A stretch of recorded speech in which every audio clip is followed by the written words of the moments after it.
Today I want to talk to you about David.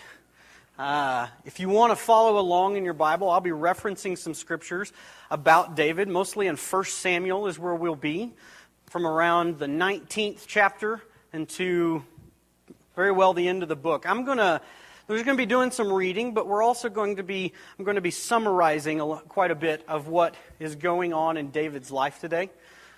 Or what went on in David's life, I guess I should say. I guess it's not going on today, but I'm going to be talking a lot about David, but the title of my lesson this morning is Inquire or Require.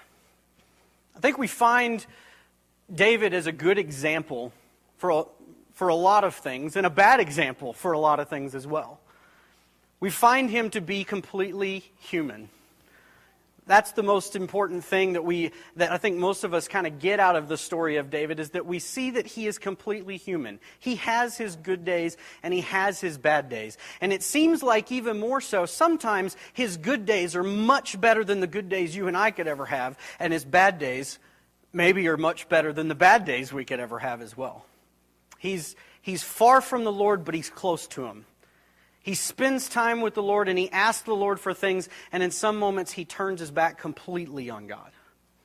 And so that's the direction I want to take this morning, is I want us to just be in the Word and kind of see what God is doing through David in the time and the place where he was. David's initial story is familiar to us. We talk a lot about Goliath, how he slayed the giant. Before that, obviously, Samuel anointed him the next king of Israel. But what happens next? We all know that as he kills Goliath, he comes to live with Saul and Jonathan in King Saul's house. He begins to be given tasks and fulfills them better than anyone can imagine a young boy of his age could. Out of Saul's jealousy, he gives David a military command of 1,000 men, hoping that the young boy will not be able to truly be a leader and surely die in battle.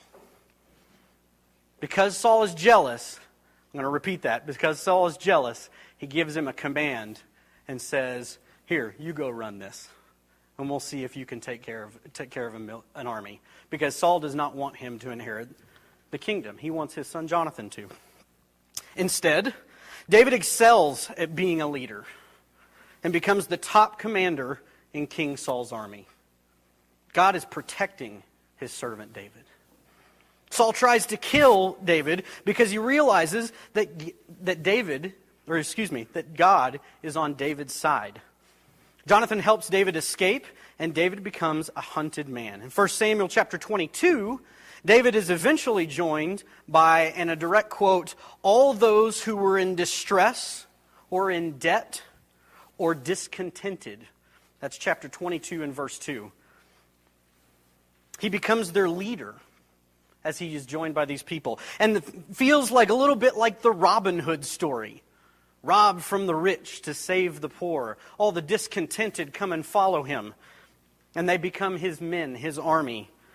And God has built him a small army of people who are in trouble. God continues to protect his servant David. David and his people, on one hand, continue to run for the armies of Saul, and on the other hand, continue to protect the people of the land from the Philistines. Twice, David even finds himself in a place where he can kill Saul and make all of his suffering and running from the king go away. He doesn't kill him. Instead, remembering this, chapter 26, verse 9, he says this, "Who can lay a hand on the Lord's anointed and remain guiltless?" Saul's hand is delivered to him and to where he can kill him, and that's what he has to say about it. His only hope in his eyes at this point is that Saul will cease to pursue him because he gives mercy and does not kill Saul when he has the chance. Twice. It doesn't work, of course. And David's personal well of hope runs dry. And I say that very specifically. David's personal well of hope runs dry. Because this is the moment where his well of hope is not being run by God all of a sudden. It's being run from his own desire. He becomes a man who is tired of running. He grows weary of sleeping with one eye open, running from Saul.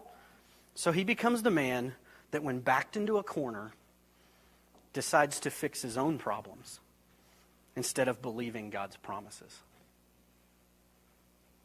And we all say, David, why have you forgotten God's promises to you? Through Jonathan, he promised you that you will for sure be king over Israel. Through Abigail, your wife, God echoed that he will certainly make a lasting dynasty through you, David. Even out of the mouth of Saul, the man trying to kill him. In 1 Samuel chapter 24, verse 20, the quote says, I know that you will surely be king, and that the kingdom of Israel will be established in your hands. The very king himself, who is trying to kill David, speaks these words. And yet David can't believe it, because he's tired of running. He's tired of running under his own power. David quickly turns from the man who inquires of the Lord to the man who requires of the Lord. He requires the Lord to help him in his own plan to stay safe, rather than having faith in God's plan. Turn over to 1 Samuel chapter 27.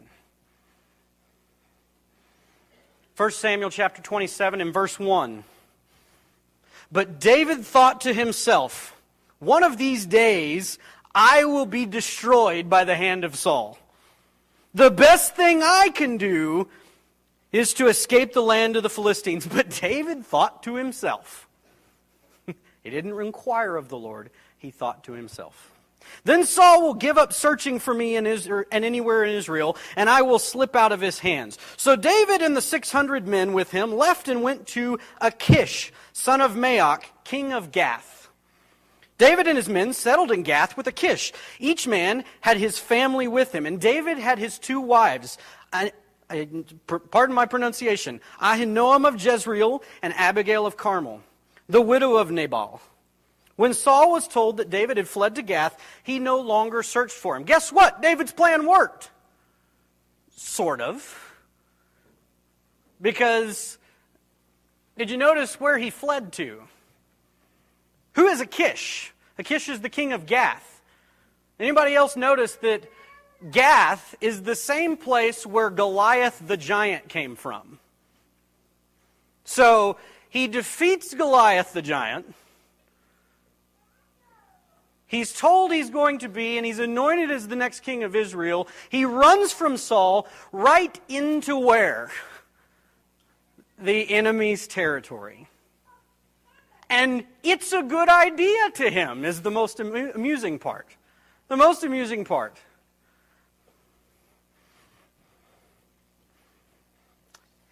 First Samuel chapter 17, verse 4, a champion named Goliath, who was from Gath, came out of the Philistine camp. David, the former commander of Israel and slayer of Gath's giant, seeks refuge with Goliath's people. Continuing in verse 5, then David said to Achish, if I have found favor in your eyes, let a place be assigned to me in one of the country towns, that I may live there. Why should your servant live in the royal city?